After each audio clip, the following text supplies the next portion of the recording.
Kim ortiqcha so'zlarni tark etsa, unga hikmat beriladi.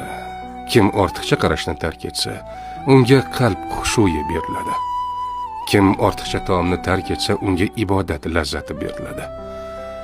Kim ortiqcha kulishni tark etsa, unga haybat beriladi. Kim mazaxni tark etsa, unga baho beriladi. Kim dunyo muhabbatini tark etsa, unga oxirat muhabbati beriladi.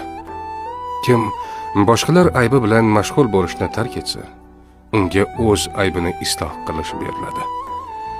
Kimning kulgusi ko'paysa, haybati ozayadi. Kimning so'zi ko'paysa, uning xatosi ko'payadi. Kim insonlarni kamsitsa, o'zi ham kamsitiladi. Kim biror narsaga ko'p mashg'ul bo'lsa, shu kasbi bilan taniladi. Kimning kibri havosi ko'paysa, hayosi kamayadi. Kimning hayosi kamaysa, taqvosi kamayadi.